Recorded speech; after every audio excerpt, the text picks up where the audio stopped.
নমস্কার, আমি ডক্টর দীপানিতা পাল, homeopathy consultant. আজ এই ভিডিওটির মাধ্যমে আপনাদের জানাবো যে গলস্টোন কিভাবে গঠিত হচ্ছে এবং কোন কোন সিমটমস দেখলে আপনারা বুঝতে পারবেন হয়তো আপনাদের পেটে গলস্টোন হয়েছে।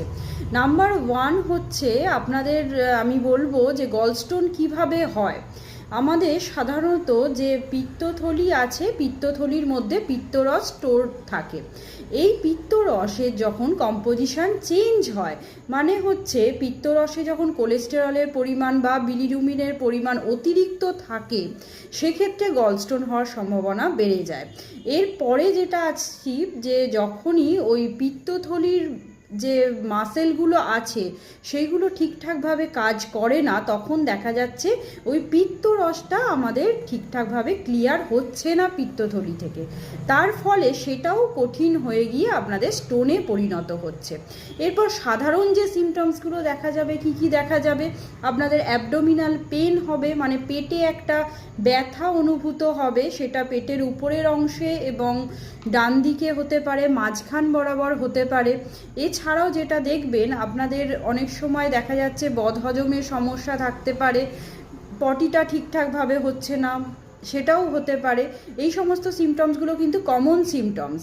এরপরে যেগুলো আপনাদের এমার্জেন্সি সিমটমসের মধ্যে আমি বলবো, সেটা হচ্ছে পেটের ব্যথাটা যখন তীব্র অনুভূত হবে এবং 5 ঘন্টার বেশি স্টে করবে, সেটা কিন্তু একটা আপনাদের এমার্জেন্সি কন্ডিশন।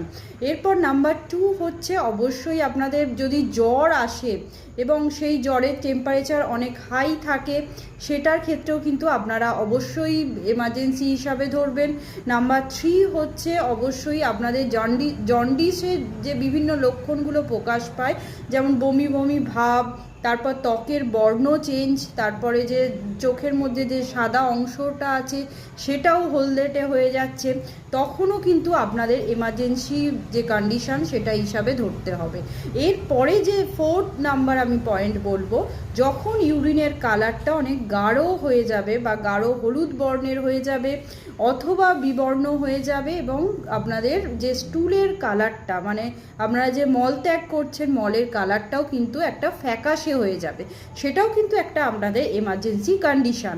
অবশ্যই এই সমস্ত যদি লক্ষণগুলো দেখেন, আপনার পেশেন্টকে বা বাড়ির কেউ বলুন বা আপনি বলুন, তৎক্ষণাৎ আপনারা ডাক্তারের পরামর্শ নেবেন। তাহলেই কিন্তু আপনাদের হয় অপারেশনের থ্রু দিয়ে অথবা আমাদের যে হোমিওপ্যাথি মেডিসিন আছে সেটার থ্রু দিয়ে আপনাদের সেই সিমটমসের রিলিফ দেওয়া সম্ভব। নমস্কার, সবাই ভালো থাকবেন এবং সুস্থ থাকবেন।